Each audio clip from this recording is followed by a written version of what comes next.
What's going on, guys? No Guides here. Welcome back to another video. Now in today's video we've got the new meta 4-2-2 tactics and instructions, but this is a different tactic. It doesn't play like a 4-2-2, it actually plays like a 3-1-2-4 when you're attacking, or like a 3-1-2-2 when you're attacking. So it's a very good diverse formation with dynamic movement. Players moving all over the pitch. You've got your right back kind of going forward, acting as an inverted winger or inverted fullback, providing support in the middle. He's always on mark. You've got your CDM going forward from deep. Your opponents can't read that. You've got a double up situation down the wing. You've also got your 4 strikers plus the CDM and the right back moving forward to kind of create like a 6 attack formation, and almost outmaneuvering your opponent because you're getting a numerical advantage up front and it's really hard to deal with. I'm going to explain to you how the system works, how the movement works. I tried to visually depict that to you as well so you can see how the right back moves forward, how he provides support. I'll explain to you how the system works and how the tactics influence that system. Before I get on to this video, I just want to say I do stream on twitch.tv/NeilGuides. As you can see, the link is on the screen. The link will also be in the description, so make sure you do scroll down, click on the description or click in the comment section. You'll see a direct link to my Twitch channel. Do make sure you do follow and turn on notifications because I do stream in sporadic times. But without further ado, let's go straight into the video. Now, how does the system work? Well, the way the system works is, in theory, you're not actually playing a 4-2-2. Think of this formation that you can see on the screen as your defensive formation. This is how you will play when you're defending. What will typically happen is your left back, well, your lamb and your ram, or in this case, the central cams, they're going to act as left mid or right mid. So when you go back, you're going to be defending in a 4-4-2 flat. That's really, really important. The only issue with this is, unless you're a really good player, do be very careful with the 2 strikers. The only issue with defending with a 4-4-2 or 4-2-2 is these 2 strikers sometimes too far forward. You can always try to bring them back manually, but this is important. You're defending in a 4-4-2, so it's still a very rigid and stable formation. When you're attacking, this is when it changes a bit. So what I wanted to do is I wanted to create a system which is hard to beat and basically hard to defend against, because everyone knows the 4-2-3-1, everyone knows the attack patterns, the butterfly wings, the 1-2s down the wing. So the whole idea is I wanted to change this up. So one thing I want to do is add an element of surprise. So I've added the right back to go inside. He plays almost like an inverted fullback, almost like a midfielder. This is really important. Work rates are also important, but I'll get onto that in a second. This kind of guy acts as like an outlet player, so you always have that passing option available, and you're also doubling up against your opponent's fullback. Most people are going to be playing, a lamb and a left back, but even then, if you've got 2 players up against one of your opponent's left backs, you're doubling up on him. So that's why I've got 2 players going forward. But I also wanted one of the CDMs to go forward. So what happens is one of the CDMs kind of runs from deep in certain situations to create that unpredictability and also create that attacking option. So the way it defends is basically the back 3 is made up of your left back, your center back, and your kind of right center back. He kind of occupies both areas, both the right back and the center back. So it's kind of like a sideways kind of 3 defender line. You have one CDM that just sits back the entire game. He never goes forward. He's a defender. He's kind of like the Busquets kind of player. He's there making sure the defense is in check. You then have the right back, and then you do have the CDM running forward. And then you do have the 4 strikers. You have the 2 strikers up front, and you got the left mid, the right mid, or the lamb and the ram in this case, going down the wing. But don't forget, in a 4-2-2, just a bit more centralized. So that's why I prefer the 4-2-2 as opposed to the 4-4-2.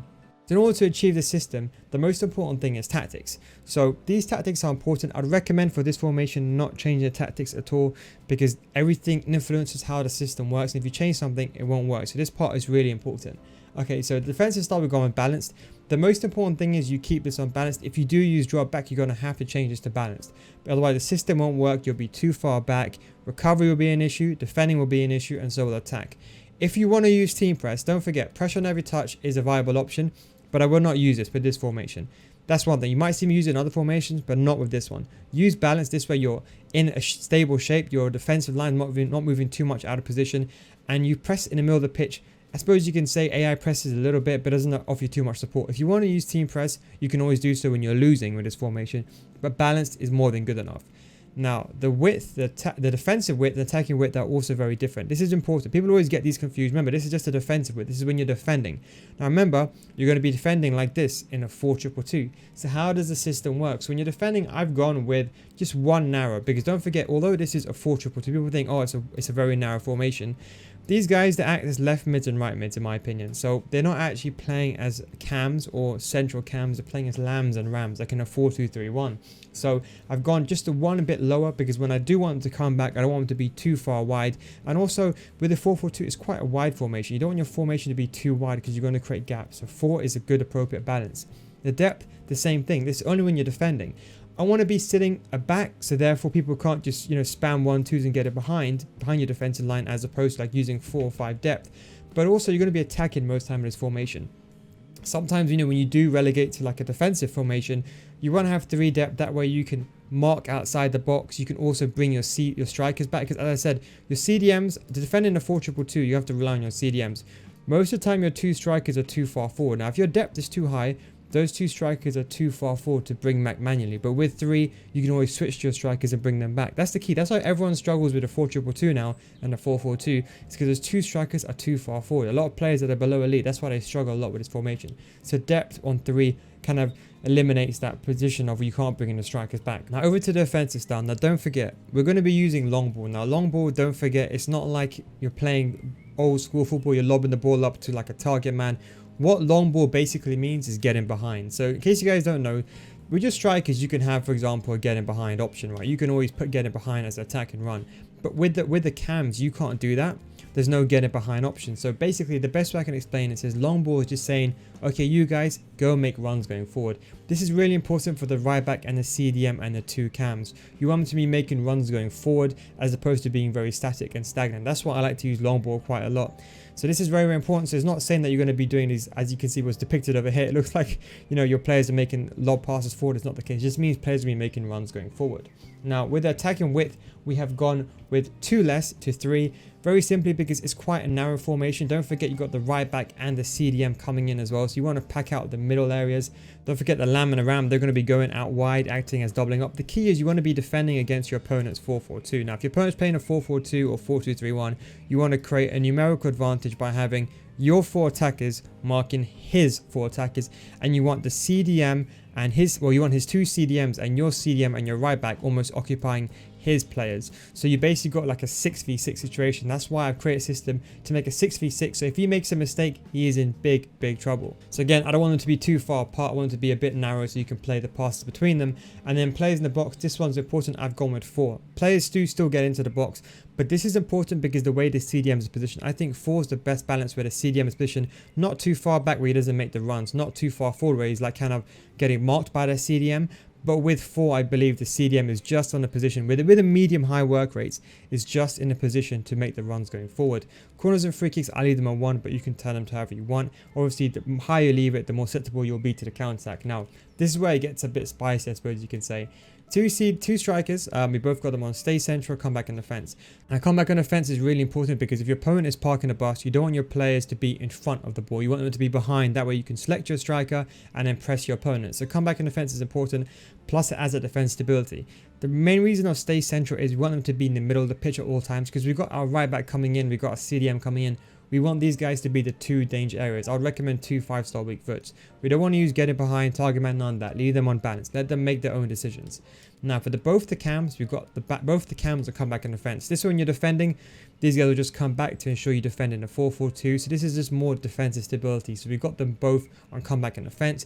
We also have them on get into the box. So let's say, for example, you do the 1-2 with the right back. If the right back does go into a cross-up situation, cross the ball in, you're going to have both your left mid or your right mid or your Lamb and your Ram coming inside. So that is the reason why I've get inside the box. So that's why I said again, don't forget instructions always override tactics. People always say to me, you got 1 player in a box, they're not getting inside.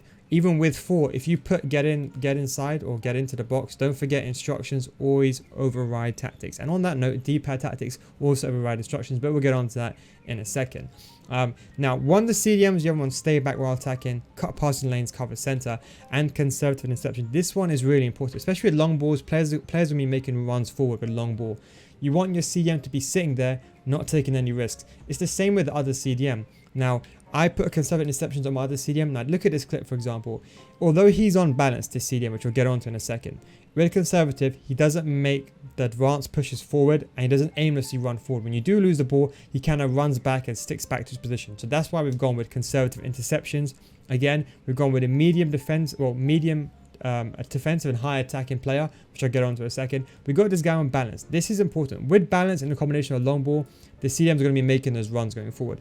If you want these type of runs with your CDM, you need either a high CDM or a medium high, as in medium defensive, high attacking. This is really, really important. You don't see this much in most of my formations, but for this one, it's really important. We've also left him more conservative as well. As I said, so he doesn't move out of position. And the most important thing is, the most attacking CDM, you have to put him on the left-hand side, unless you invert the system, because we're going to have one of the right backs going forward. If one of the right back goes forward, let's say the other CDM goes forward, then you've got a big hole on your right-hand side.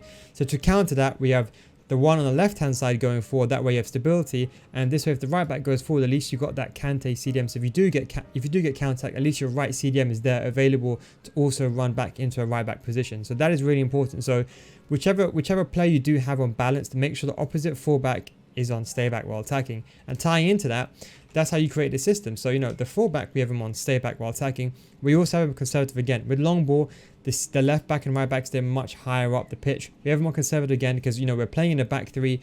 We don't want him to take any risks going forward. We have both the centre backs on stay back while attacking. In my opinion, if you can try to get 3 fullbacks here, is very, very effective, like 3 versatile players. The most important thing is whoever your right centre back is, he has to be a fast player. So you can't be using Lenglet. You need to use someone like, you know, I'll recommend someone like Reguilon, someone like Berchiche, someone like Eder Militao, some player like that who's really, really fast. I'll prefer a fullback, but someone that's fast that can recover, because in the situation someone goes down the wing, you need to have that player that can kind of shift to that hand side and cover for that run. So that is why it's really, really important. Now the right back, this is what's important. We have him on join the attack, conservative again, because when you do lose the ball, we want him just to run back. You know, if you have him on balanced, I find that sometimes he just kind of runs out of nowhere and he doesn't recover in time. We're conservative, he plays it safe. Run type inverted. Now overlap is pointless, because when you do overlap, basically the right attacking mid and the right back, they just stand together and do nothing aimlessly. You don't really want that. With inverted, this guy kind of acts as a midfielder. So what happens is he acts as like a midfielder and he acts as like an outlet player to bombing, and he's always unmarked, because the way the system works is your 4 strikers are going to be occupying your opponent's back 4. He's going to be controlling his CDM realistically, and you've got one CDM running deep, so he's going to be marking that CDM running from deep to attacking position. So this right back is always free most of the time, and if he's not free, another player will be free anyway. So whether he acts as someone who's free to pass to, he'll also act as a distraction. But you get what I'm trying to say. The movement is what's important, how he distracts your opponent's AI and CDM. And the most important thing I said is, because we've got this guy on stay back, so what's going to happen is he will go inside, he will go forward, and that's where you create the 6 defender. That's where you create the 3-1-2-4 system, if that makes sense. That's how the system works. The most important thing with the system is try to think of this as attacking formation. I wouldn't say use this formation to close the game out. If you really want to use formation to close the game out, I'd recommend change to another formation. This is an attacking formation. You're going to see me using this on the weekend league. Probably depends really much on my connection. As you guys know, I had 8 DCs last weekend league, and 1000% I need to guarantee get a good weekend league, especially because I'm going to get disconnects. I don't want to take a risk. But yeah, that is the 4-4-2, or sorry, should I say the defending in a 4-4-2, attacking in a 3-1-2-4 formation. Hope you enjoyed this video. Do give this a try. You think you'll really like it. The most important things that I was going to say, if you're at this point in the video, the reason why I added this at the end, because people, they just, you know, skip it, and if I say earlier, they don't really do it properly.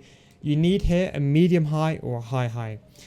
On the right back, you can get away with a high high, but also medium high. If you can, for both these positions, and this is what I think works well, if you can get both a medium high, which is a medium defensive, and a high attacking work rate, they work perfectly, because they defend, but they make those runs going forward with combination of long ball. I have Trent, I play him in CDM in that role. I actually move him in game, in case you're wondering how I start, just in case you're wondering. For chemistry purposes, this is how I start. So I play Trent in right back, and he's on engine, so he's got full chemistry, and I let him make the surging runs forward. And then Semedo, he's a right back, and I play him on 6 chemistry. He's perfectly fine. That's the way I line it up. But that's one thing that I would recommend. So if whatever system you do use, make sure someone like Hullet would be absolutely perfect if you can put him in CDM. And someone like Semedo on the cheap side can get the job done on right back. But someone like Trent, even as a sub, or even someone like Muller, I've been using Muller in that role. He's high work rates. He gets the job done. But anyway, guys, hope you enjoyed this video. Thank you very much for watching. I will catch you on Twitch. If you have any questions, do let me know in the comment section down below. Thank you very much for watching, boys. Take it easy, and I'll catch you next time. Peace out, boys.